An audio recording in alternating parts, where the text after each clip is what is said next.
Si Yu ay isang literal na loser na lalaki na hindi man lang makabenta ng gawang porcelas.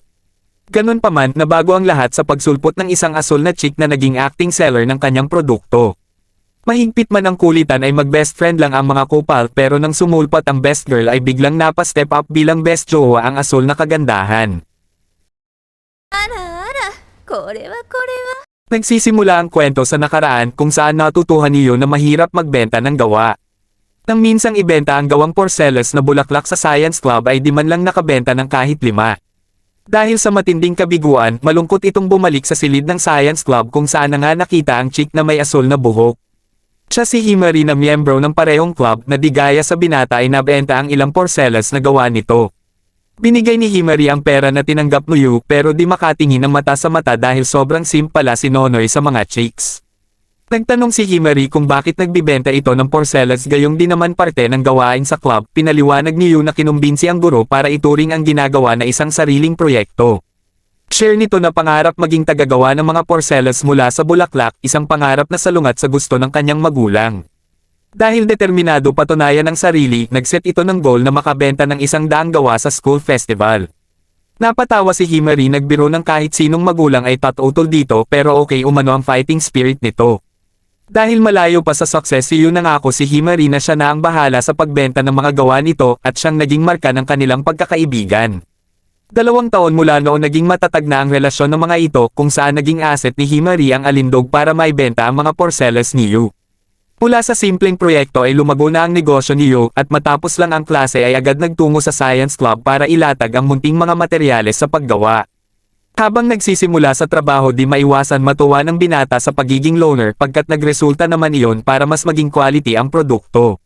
Madalas man mapuna ng ate bilang introvert, regalo ito para sa kanya dahil nagkakaroon ng focus na kailangan para sa singing.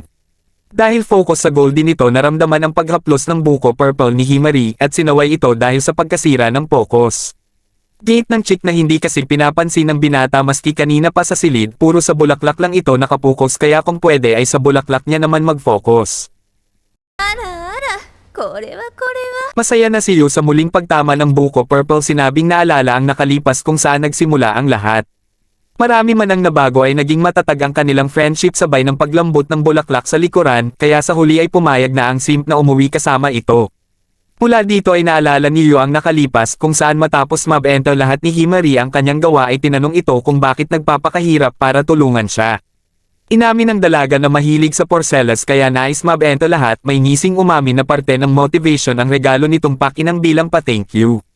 Pangako nito na patuloy susuportahan ang likha ng binata kahit pa magkaibang kandidato ang bet sa eleksyon. Nireveal na nag-spy pa nga dito habang gumagawa ng porcelas at nakita pati ang pagiging iyakin sa bawat pagputol sa bulaklak na materyales. Inamin ng dalaga na gusto lang bumili ng kwintas sa una pero nang marinig ang pangarap ni Yu at makita ang fashion nito ay naiba ang feelings, nagamit pati ang single wish sa kanyang kuya at suspense pa. Kasunod nito hiniling niya ang mga mata ni Yu kaya nabitawan nito ang burger dahil itachi fan ang kaharap. Sinalo at kinagat ito ni Himari, nilinaw na ang gusto sabihin ay nabibighani sa mata nito kapag nagtatrabaho at gustong siya lang ang makakita noon. Nangako itong mas pagbubutihin ang pagbibenta at pinahayag ang matinding kagustuhan maging mag-best friend sila at kinagat naman niyo ang burger nito bilang selyo ng kanilang partnership. Sa kasalukuyan ay nagtungo ang mga ito sa sushi restaurant at habang kumakain ay napunta ang usapan sa plano ni Himari sa buhay. Sinabi nitong maraming natatanggap na offer sa talent scout pero laging nire-reject dahil gusto manatili sa tabi ng binata at itaguyod ang flower accessory business nito. Nagbiro ito na kung hindi magiging multimillionaire ang negosyo ni Yu sa edad na 30 ay marapat na pakasalan siya nito. Umalma ang binata, nireveal na dahil sa laging pagsasabi nito ng ganon ay napagkakamala ng bayaw ng kuya nito. Kasunod nito ay lumipat sa love life ang usapan, diniin ni Himari na dahil sa closeness nila ay naging jowa-less si Yu, habang siya ay may date 10 beses sa isang araw. Pag-amin nito na wala sa relasyon ang nagtagal dahil laruan lang niya ang mga simp, at di pa kailanman nakaramdam ng true love. Ganun pa man, sinabi nito na kung patuloy iiwas ay baka ipakasal ng mga magulang sa isang matandang hakluban, bumanat na kung di magmamadali si Yu, ay baka masungkit nito ang kanyang bataan. Nadala na ang simp kaya handa umano dumamay pag nangyari iyon kaya biglang napatawa ang paawa manipulator. Kinagabihan, nakatanggap ang binata ng isang request order at habang binabasa ang detalye ay naalala ulit ang nakalipas. Dito ay nagtapat si Himari na nahihirapan magkaroon ng romantic feeling sa sinuman, habang ito ay inamin na ang hilig sa paggawa ng porcelas ang nagtataboy sa mga chick sa kanya. Ito ang punto kung saan ginawa ni Himari ang kasunduan na kung kapwa di makahanap ng kapareha sa edad na 30 ay magpapakasal na lang sila. Mabilis ang rejection ni Yu kaya pinadama ng dalaga ang round armor para ma-fall ito. Sa kasalukuyan ay pumunta si Yu sa ate at may dinalang kahon habang nagpaalala sa bulaklak na kailangan sa paggawa ng porcelas. Kinabukasan pinist si Himari ng isang senior na nagtatanong ukol sa pagiging close nito kay Yu kaya dahil Martes ay inisnab ito ng dalaga.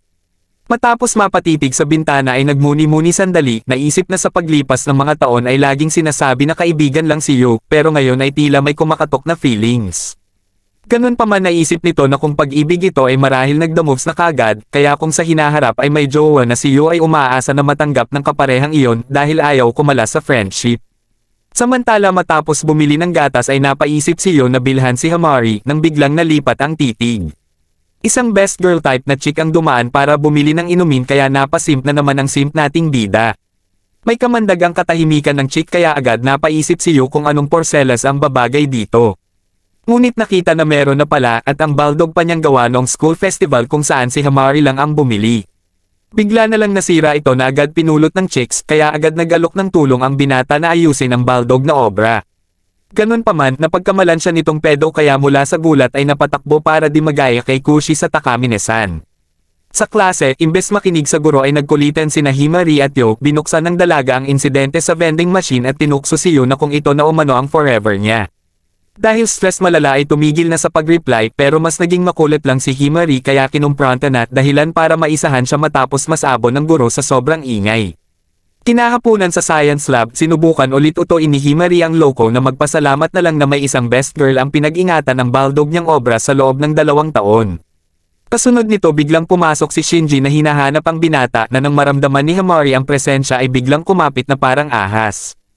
Parang may kompetisyon sa mga loko-loko na para bang gustong ariin ng mga ito si Yu na isang baldog na loser at simpa. Problemado si Yu na pogi pala siya habang alam nito na naging magjowa ang dalawa noong mid-school kaya naisip na baka may hard feelings ang mga ito sa breakup. Biglang napasandal si Himari pinagsigawan sa madla na fina-5 times siya ni Shinji noon at 3 dito ay pangkalsada pa. Gumanti si Shinji, sinabi sa madla na trinato kasing laruan ni Himari at Pauli pas oras. Dito nang pinigil ni Yu ang bulo at nagtanong sa pakay ni Shinji, sinabi nito na di inaasahang nasangkot ito sa kaibigang si Rin, ang chick kanina na nahihiya ipaayos dito ang bracelet. Matapos itong tawagin ay agad naman nakilala ni Himari. Kinahapunan, agad pinag-usapan ng dalawa ang insidente kung saan nagtapat si Himari na kababata si Rin, naghinala na ang bracelet nito ay mula sa ate, na siyang tumulong noon sa kanya sa pagbenta ng mga pulse areas. Matapos ang klase nagkita na ang 3 para masuri ni Yu ang bracelet kung saan habang tahimik pinag-aaralan ng binata ang sira ay nag-akala si Rin na hindi ito marunong. Biglang naging mabalasak ang mukha nito mula sa maamo at nais ng kagatin si Yu pero nang ipakita na ni Himari na aswang mode siya ay nabigla kaya nakita ni na Yu ang shell ng tahong. Agad itong bumangon at galit pinaayos kay Yu ang bracelet habang inasar ito ni Himari na lampaperen palagaya ng dati. Nang dahil dito naalala ni Rin kung paano asarin ni Himari sa kabataan kaya naging bull muna gaya ni Kaneki. Namangha si Yu sa tinatagong Borrelia Force ni Ryan, hindi inaasahan ito sa isang mahinhing dalaga na madali pang nahuli ang pasaway na ngayon lang niya nakita matakot. Ngunit nang sandaling ma-awaken na ni Himari ang likot ay agad inatake ang malambot na depensa ni Rin, sana all sabi ng dakilang sim. Nagresulta ito para tumindi palalo ang pagputok sa malaking lobo hanggang sa mahatulan ang akusado. Matapos ang sana all nag-uusap na sina Yu at Rin kung paano aayusin ang bracelet kung saan habang nag-aayos ay muling nag-total concentration ang binata. Sinamantala ito ni Himari para gawing partner in crime si Rin kaya nang matapos ni Yu ang bracelet ay saka palang may napansin, sabay tawa pa ang mga loko. Dito na nalaman nito na ginawa pala siyang bakla ng mga ito habang todo tawa naman ang best girl at best friend. Matapos ito, sunod na sinuot ni Rin ang bracelet na balik best girl ang aurahan at niregaluhan ng matamis ng ngiti ang sim. Habang pauwi si Yu nagsama sina Himari at Rin papuntang estasyon kung saan nagtanong si Rin sa relasyon ni Himari kay Yu. Sinabi nito na best friend na sila mula mid-school sabay banat na gusto siguro nito ang sim. Pababe si Rin na halatang may gusto din sa kabinuksan ng usapin kung ano ang pananaw ni Himari sa pag-ibig sa taong di pa nakita. Inamin nito na mula nang matanggap ang Pulse Heiress ilang taon sa nakalipas ay nakaramdam ng pag-ibig sa di kilalang manlilikha. Ngayong nakita ang aktwal na paggawa ni Yu ay kumbinsido na ito ang iniibig noon pa, na siguradong siya ding may likha ng suot ni Himari sa online banner ng shop. Dahil dito biglang nanikip ang dibdib ni Himari na harap sa hamon na maagawan ng umano best friend, lalo kababata pa ang magiging karibal.